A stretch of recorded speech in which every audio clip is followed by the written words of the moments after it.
My name is Harry. I'm a deviant here today to review the game that will help humans and androids coexist harmoniously 20 years from now. Because of this game, we are alive. And now, we are free.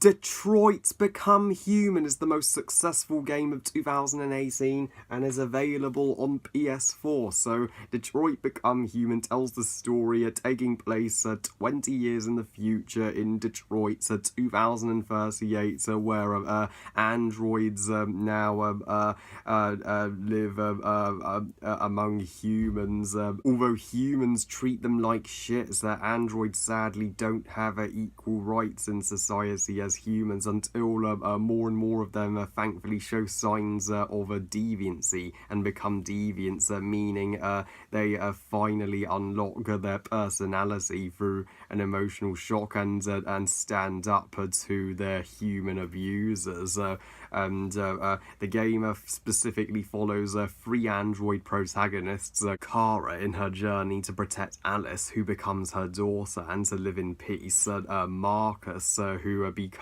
the android revolutionary leader of Jericho, and Connor, a cyberlife android designed to hunt deviants until he becomes a deviant himself. Yeah, the plot and overall themes is generally similar to the Channel 4 TV show Humans, so was Detroit inspired by Humans? With all that said, I personally like Detroit even better than Humans. Detroit Become Human is a absolute masterpiece.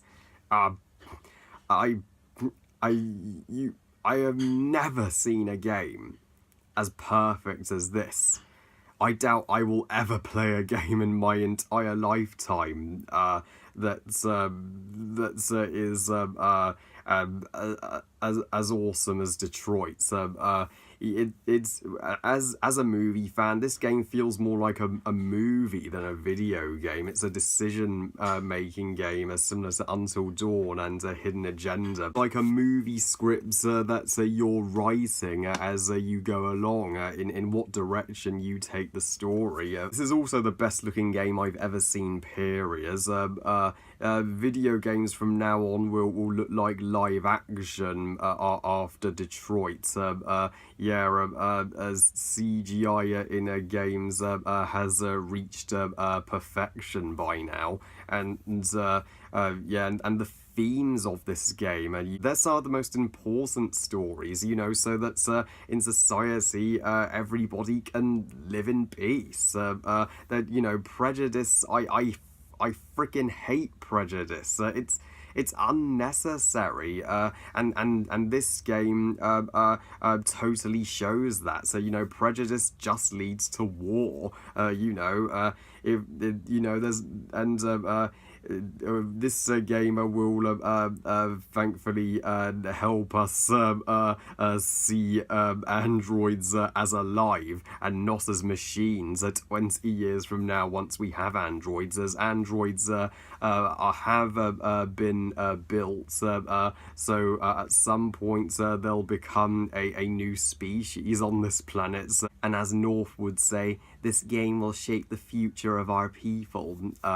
Well says North. I cared about our android protagonists the first instance I saw them. I wanted to I wanted them to make it through the entire game. I wanted them to get the positive ending, and it sucks. It's you feel like you failed if you get them killed off, because this game is extremely hard. If you fuck up even once, you're screwed. You get them killed. So pick your decisions with extreme caution. Yeah, if you want your characters to live. And yeah, of the three protagonists, Kara, played by Valuri Curry, would be my favourite of the entire game, as her and her daughter Alice's storyline. They just wanted to live yeah, they just want to live a happy life, and they go through more shit than any of the other characters in this game to reach that happy destination. Yeah, Kara, she starts out being the maze of this drunken, abusive douchebag Toz, who is at first Alice's father, and this dude is a dick, seriously. And some people may sympathize with Todd just because he lost his job to androids, and his wife and his daughter walked out on him.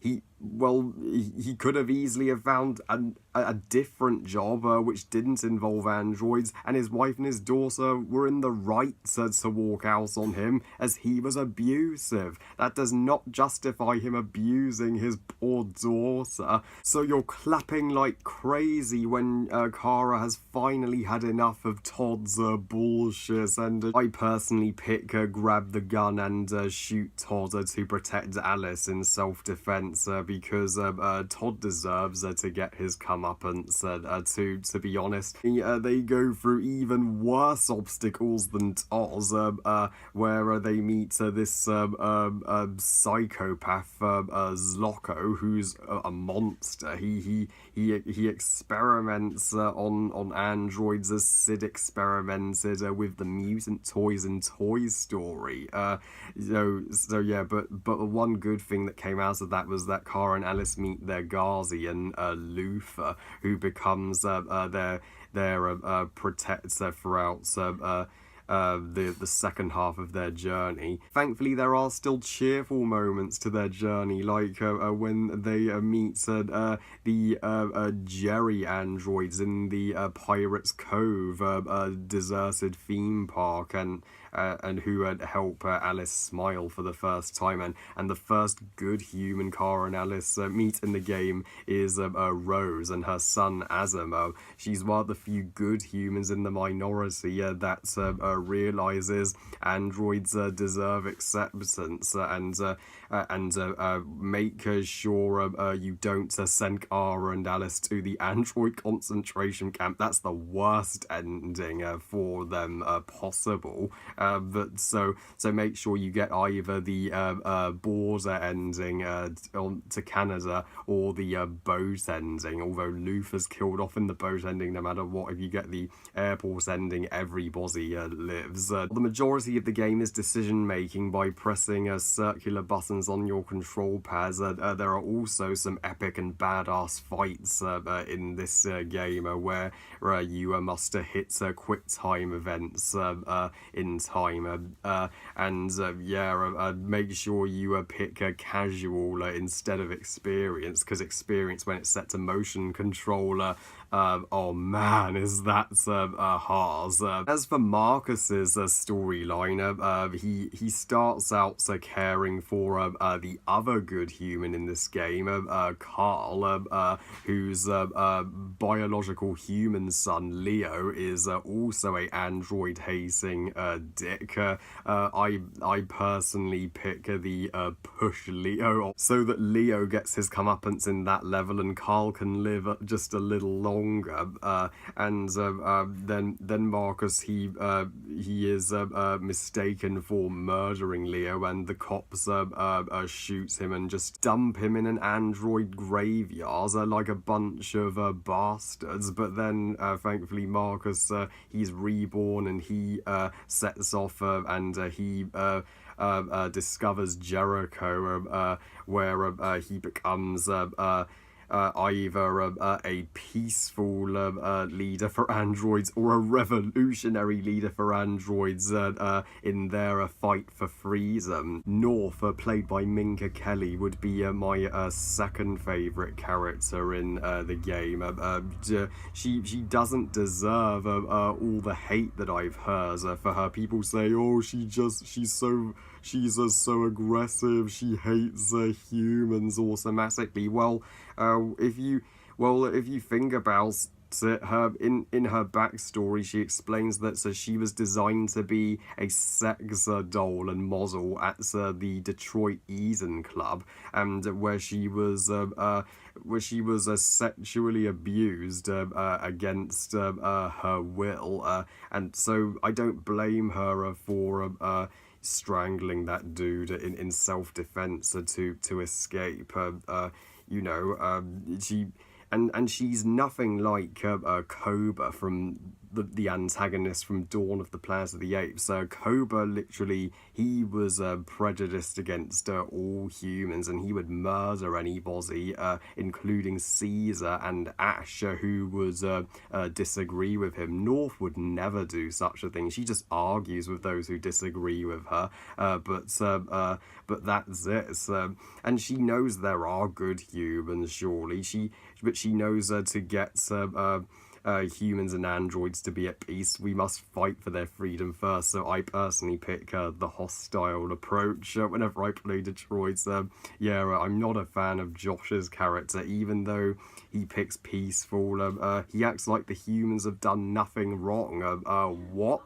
So yeah, I just write on my controller, North is always right, so Josh is always wrong, personally. And as for Connor's story, Connor, played by Brian Deckard, he's in the very opening level of the game, Hostage, where he needs to rescue this poor girl from her android friend Daniel, who's attempting a suicide, and if thankfully I succeeded once I replayed the game. The first time I screwed up. Connor must go on a journey to bond with the lieutenants on the Detroit police force, Hank, played by Clancy Brown, Mr. Krabs from SpongeBob, and he can also pick to betray his spiritual boss, Amanda. There's one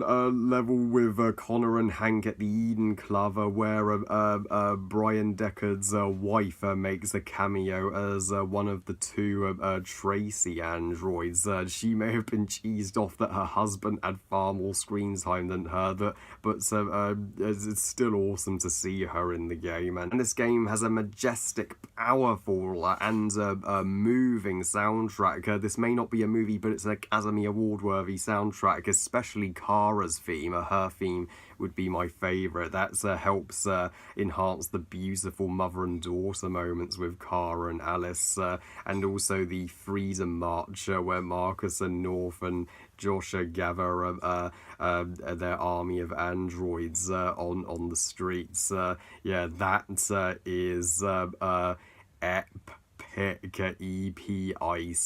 And Valerie Curry, Jesse Williams, and Brian Deckard as our three leads. Their motion capture is on par with Andy Serkis's motion capture work. It would be sacrilege at me to think even one negative of Detroit.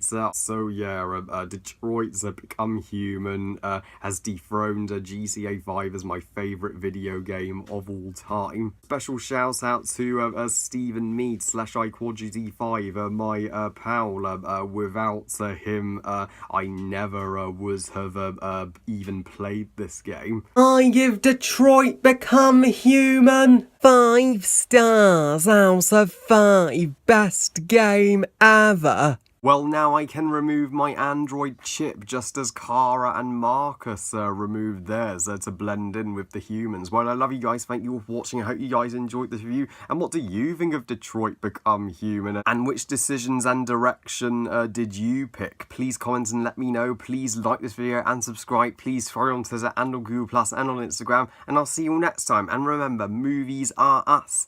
Bye, guys.